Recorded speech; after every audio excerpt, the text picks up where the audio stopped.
schedule.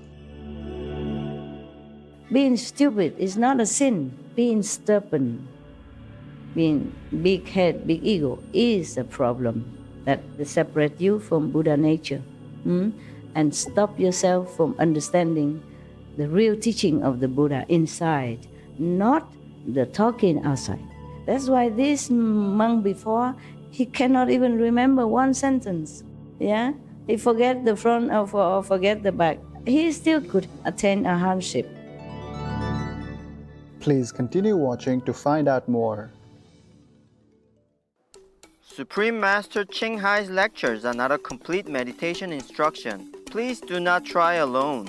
For free of charge guidance, please visit godsdirectcontact.org or contact any of our centers near you.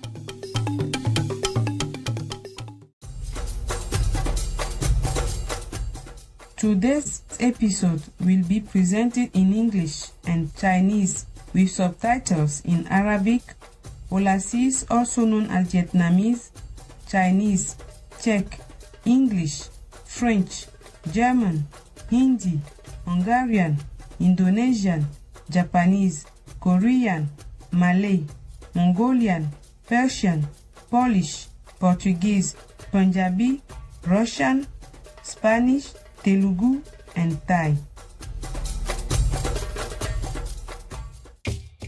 Enchanté de vous voir, merveilleux téléspectateurs. Je m'appelle Shanti. Le peuple accueillant de la République du Congo loue vos efforts pour embellir notre planète.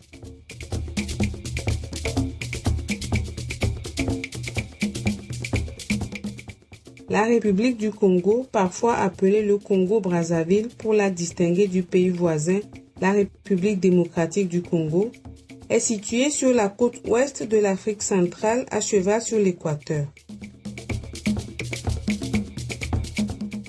La République du Congo est une terre couverte de jungle qui abrite la moitié des gorilles des plaines du monde, une multitude d'éléphants et une grande population de chimpanzés. Elle est sur le point de devenir l'une des premières destinations écotouristiques d'Afrique.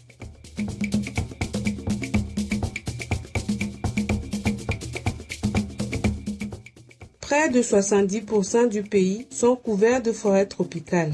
Le Congo-Brazzaville possède l'un des bassins les plus vastes et les plus fertiles du monde et il est traversé par de nombreux affluents du fleuve Congo.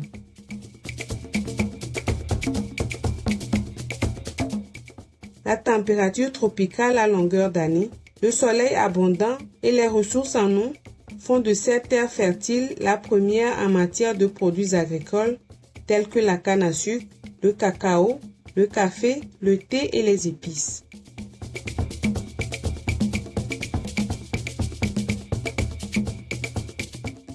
Le bassin du Congo représente un quart des forêts tropicales du monde, c'est le second après l'Amazonie.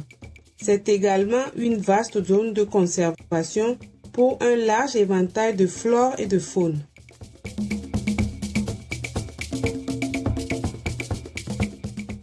Le Congo-Brazzaville a des paysages magnifiques.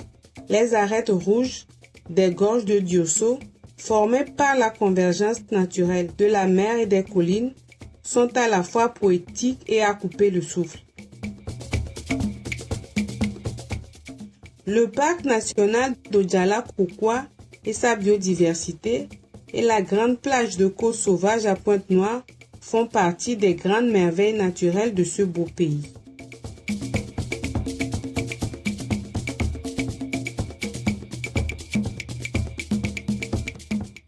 Nous avons l'honneur de vous présenter brièvement l'aimable République du Congo, téléspectateurs éclairés. Notre peuple vous souhaite des jours paisibles, comblés d'amour et d'harmonie.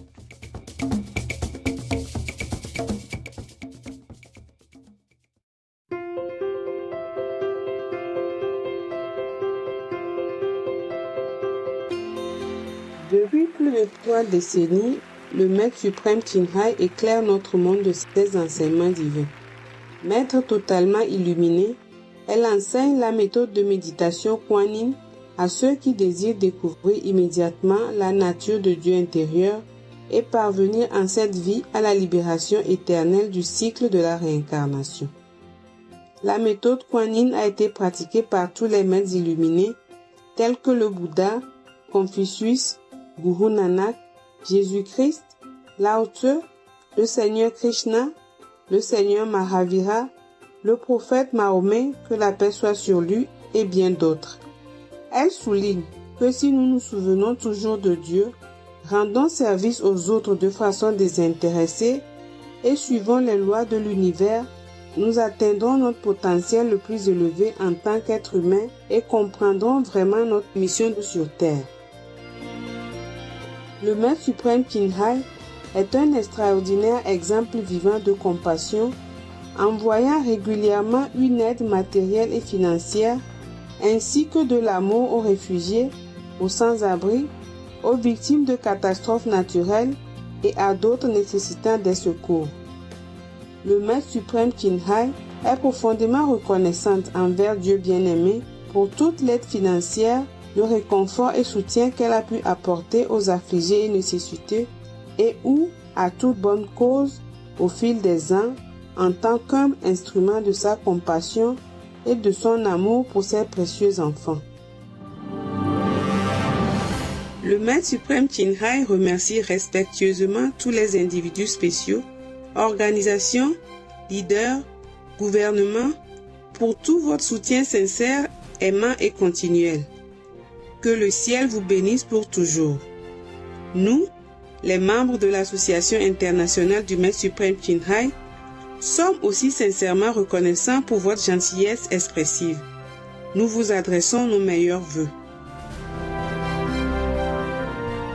Le Maître suprême Qinghai reçoit le soutien et l'amour de diverses organisations, médias, gouvernements et particuliers, et il lui décerne de nombreux prix, notamment le prix Goussy de la paix en 2006, considéré comme le prix Nobel de la paix en Asie, le prix du leadership spirituel mondial en 1994, le prix Mahavir en 2008, le 22 février et le 25 octobre, tous deux proclamés jour du Maître suprême Qinghai et la citoyenne honoraire des États-Unis, etc., et a été honorée au fil des ans de nombreux autres prix et reconnaissances pour ses actions philanthropiques et humanitaires exceptionnelles.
nous excusons de ne pouvoir montrer les nombreux autres prix et honneurs par manque de place et de temps.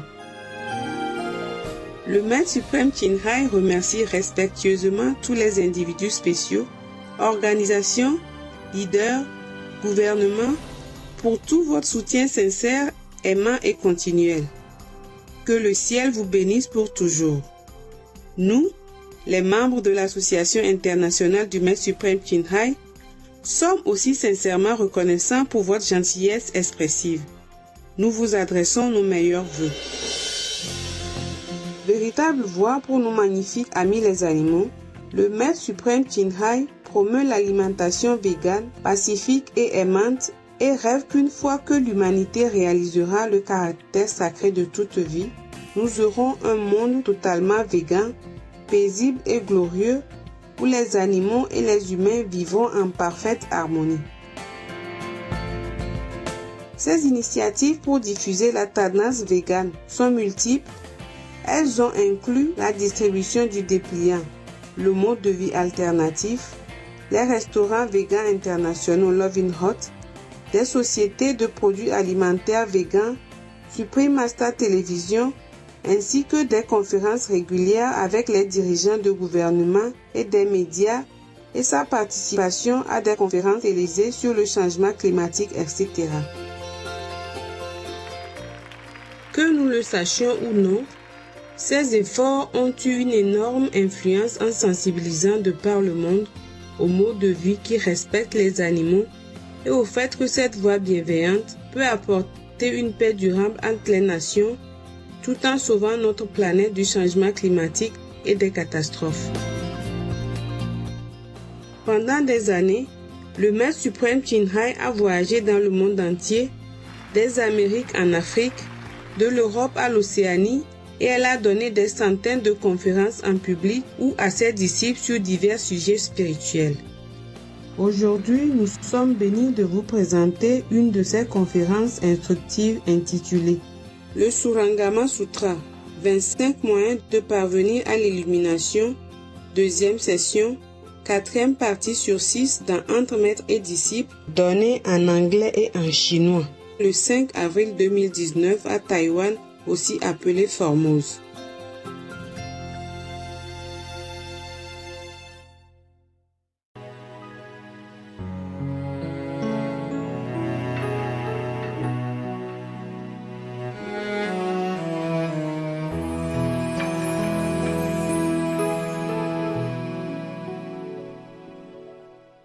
So now, there's another monk coming up now. Kusdra Pantaka arose from his seat, bowed at the Buddha's feet, and said to the Buddha first, I am deficient in the ability to memorize and do not have much innate intelligence. When I first met the Buddha, he means this one, Shakyamuni Buddha, the other two were talking about the past Buddhas that they learned with. But of course now they also learned with the Shakyamuni Buddha. But this one learned directly, just like the first 5, yeah, or Ananda, yeah, or Sariputra, I guess so. I can't remember, yeah. Nowadays we take everything for granted, but that is also a miracle, you know. That's also one of the miracle power. 100 years ago we didn't have it. When I was a teenager, we really don't have it. Yeah. And then slowly we had black and white TV. And we have those big box that you can communicate as a telephone, but short distance. Not to America from Taiwan, no. Nowadays we say, oh, my phone. How come it's not working enough? You know, I have to buy a new one, you know, new new product, yeah? Or new iPad or iBox or whatever that is. Oh, man. You know, not enough that there's an number 6, you know, iPhone number 6. Have to buy number 7. Yeah, new coming. Yeah, stay in all day, all morning, all night in front of the eye office in order to get some eye, new eye, the first eye, you know, and then boast about it. Oh, I got the first 10, top 10, whatever, yeah? Remember, you know, right? Yeah, telling you. This is not good enough. Must be I more. More I. Yeah, my God. We should be thankful every day, really. Because I am so thankful that when I took a hot shower this morning and I was having a warm shower, I said, wow, how wonderful. How wonderful that I even have hot water, running hot water. In Himalaya, you don't have. You bathe in the Ganges River, no matter what the season, yeah? Some ice cubes still floating on the water, and then you have to bath in that. But be happy that you live near the Ganges River already. I was always happy and always grateful. Because some monks and some practitioners, they live far away from the Ganges River to go down the cliff, and have to carry water up to their cave, which is on top of the mountain. Oh, it's many steps, or don't even have steps. You have to find your way, and it's not that easy. The path is full of loose stones and rocks. You could, lose your life anytime. And I stay in Rishikesh at that time, which is very near the Ganges River. Just take a short walk, maybe 3 minutes, 5 minutes, on the flat land. Not too flat, but, not like very slippery or very slanted. No, very easy to walk, like you walk in the garden here. And go to the river and take a bath, wash your clothes and hang on the rock. And then it dry in no time. India, very hot. It dry in half an hour. Or maybe half dry, and then you can wear already. And then when you walk back to your mud house, mud room, is dry completely. No need spinning machine, nada. I love that kind of life so much. I wish I could go back there. Just rent a mud house. It costs like a gift, Costs a few rupees. It's not even $1. Because over there, they don't try to make profit. They make everything cheap for the pilgrim, yeah? They're so spiritual. Even the business people, they're so spiritual. They make it so that they don't lose money only, yeah? And gain very little bit to continue and to repair the house. They don't think of business. Everything there is very comfortable. If I go there now, with not much money at all, I don't even have here, but I could live forever there, truly. The Indian people are wonderful. Nepal also similar region people, they're wonderful, yeah. And to come to talk about it, why don't I just go there? Why dream about it? Why don't go back there? Yeah, there are some mud house you can rent, If not, I just live outside. And now I even know how to take care of myself. I can even afford a tent. I can afford the bus and the horse so that I don't even need to carry. When I was alone, I can't afford it. I have to sell in or get rid of things because I'm alone and I can't afford to carry a lot. If I go to India and I have an ashram, you can also come, I don't know. See where life takes me because I really love that type of life. And I can meditate as much as I want. Evening, I climb to the roof. It's flat, mud roof, flat. There's no ladder. I was so good. Now I cannot do that. At that time, I just climb up like nothing. There's some little hole in the mud house, and you just use your toe to grip on it and then come up.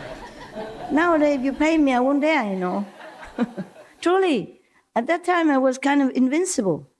I do anything, go anywhere, drink dirty Ganges water from the downstream on the lowest area where the lepers living up there, on top, higher up. Nothing happened to me. Has a big fever, going to Bodh Gaya in summer, when the heat hit you, like you could not even walk. You walk like this. Like you're climbing the big hill. And it's only flat road, but it's so hot. Even Indian people don't dare go out. I was so naive. I walk in the noontime because I'm eager to go to see Bodh Gaya, where the Buddha sit under the tree, the Bodhi tree to become enlightened. I was eager. I did not know time, no sun, nothing. And I walk, and it seemed like you carry a mountain and walk up another mountain. And the big typhoon were blowing you down. That heavy. Oh, I just walked like crawling like this, truly like this. Very, very effortful. And then I got a sunstroke, got sick. After I seen the Bodhi tree, fine, I go back. But somehow there is a little temple. They give me congee, rice congee and winker tofu, and I recover. And then I go to see another garden where the Buddha preached. I got another stroke again. I get a stroke. And then somehow, before I collapsed, I landed right in front of a temple again, Buddhist temple. And one of the lama there, he's a lama, but he is purely vegetarian. And he cooked me vegetarian food and take care of me until I recover. He put me in a bed and cover me with, it like something with a net, but the structure, cover me like this. He touched my forehead and said, "Oh, big fever." Yeah, big fever. He talked some Chinese. Big fever. He didn't say high fever. Big fever. Oh. And then he cooked for me vegetarian. I said, "Is all this vegetarian?" He said, "Yes, I'm vegetarian myself." And later, when I was first in Taiwan, I sent him some vegetarian food from Taiwan because he didn't have much there, But such a big heart, yeah. In front of us, I don't know what is a deer park garden or something, I forgot. Or Varanasi, something. Yeah, I forgot. There was a temple. I just landed up in some temple like that. When I really needed, I had no more strength left. Just collapsed, in front. So they took me in and take care. And just simple congee, like rice soup like you eat in the morning, and tofu, bean curd, that's it, and I recover. I say, "How did you know how to cook rice soup?" He said, "My master taught me, if somebody's sick, you don't give rice, you give rice soup." Yeah. His master is a Taiwanese, a monk, Taiwanese monk, and he's vegetarian, of course. Yeah. Yeah, it's so many. It's miracle all the time, yeah? There's no problem, no big deal. I was so eager at anything for enlightenment, so I just go here and there, do anything without considering me as a very fragile young woman. Yeah. But God takes care of everything. Like a book we said, no? God takes care of everything. He did truly take care of me. So this is Kusdra Pantaka talking, yeah? When he first met the Buddha, he said, "I heard the Dhamma and left the home life.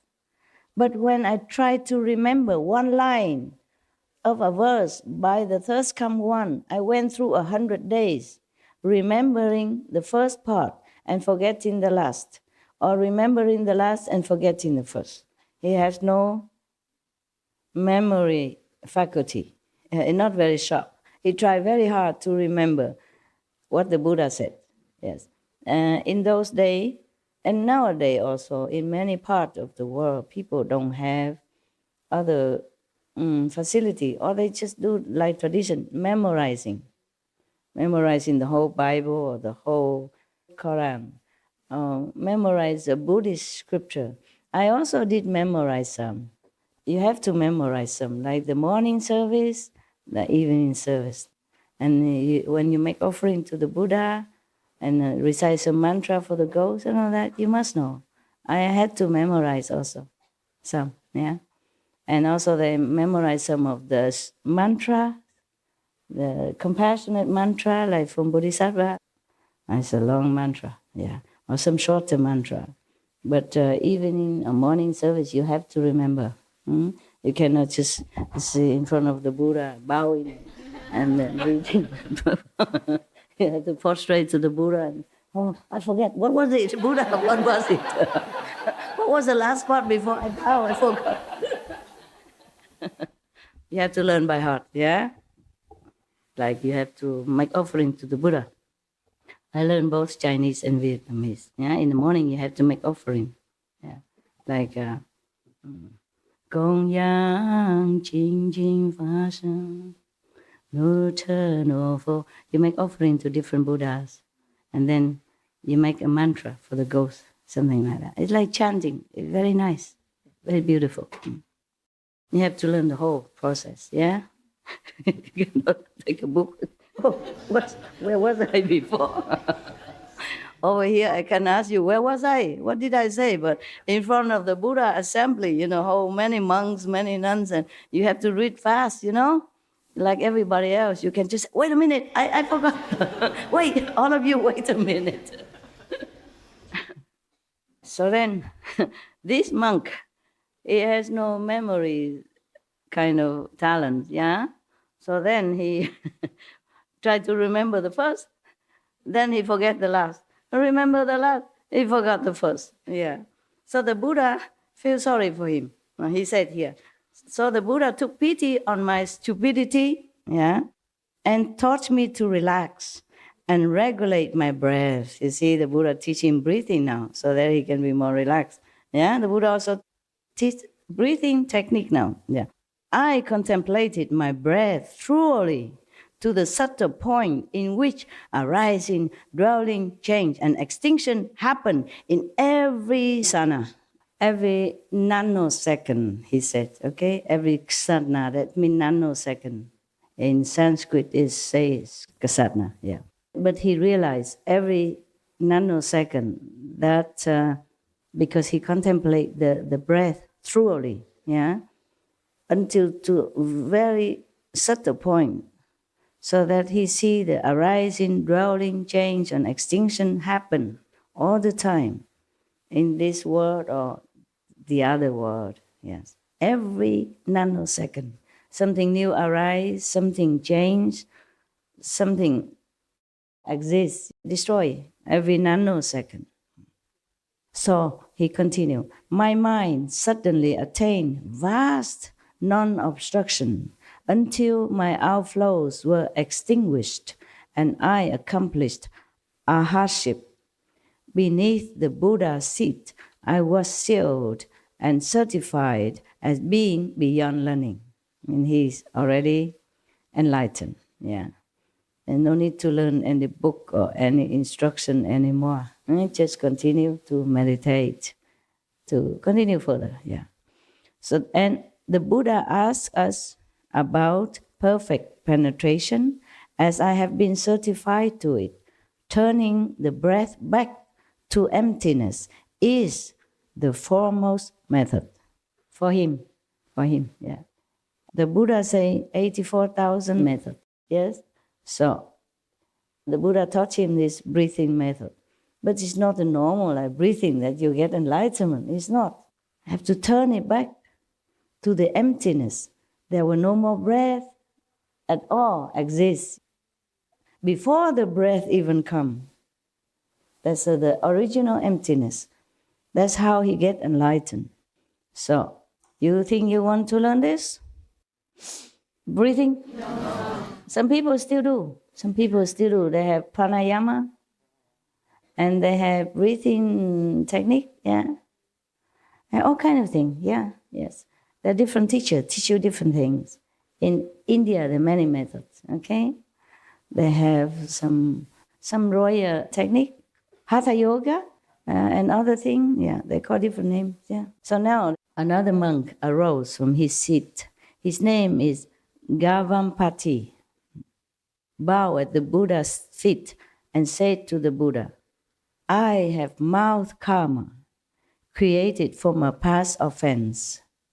I slighted a shramana, and in life after life, I have had this cow cut sickness, because he probably cursed one of the novice monk before, many lives before. And life after life, he still have to have that cow cut sickness, okay? So the third come one taught me the mind ground Dharma door of the purity of a single flavor. My thought was extinguished. I entered samadhi and contemplated the awareness of flavor as not having a substance and not being a thing. As a result, my mind transcended all worldly outflows. Internally, this is a result, you see. Internally, I was free from body and mind, and externally, I abandoned the world. Not like going to the moon, I guess, no. meaning he not attached. I left the three existences far behind, just like a bird released from its cage. I separated from filth and wiped out defilements, and so my Dharma I became pure, and I accomplished a hardship. The third come one certified me in person as having ascended to the path beyond learning. See that? This is another method that the Buddha taught him. Maybe it depends on their faculty and their ability and their intelligence. Yeah, even the Buddha get the so stupid student, he still can raise him up to a hardship. But being stupid is not a sin. Being stubborn, being big head, big ego is a problem that separate you from Buddha nature, and stop yourself from understanding the real teaching of the Buddha inside, not the talking outside. That's why this monk before, he cannot even remember one sentence. Yeah, he forget the front or forget the back. He still can attain a hardship because he's not arrogant. That is the point. You see, he has no ego to obstruct him. Ego is the worst enemy that we can have as a practitioner.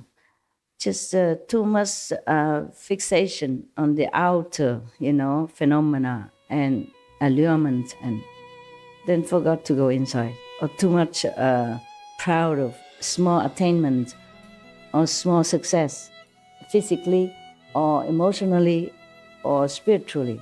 This is all very detrimental to our spiritual progress.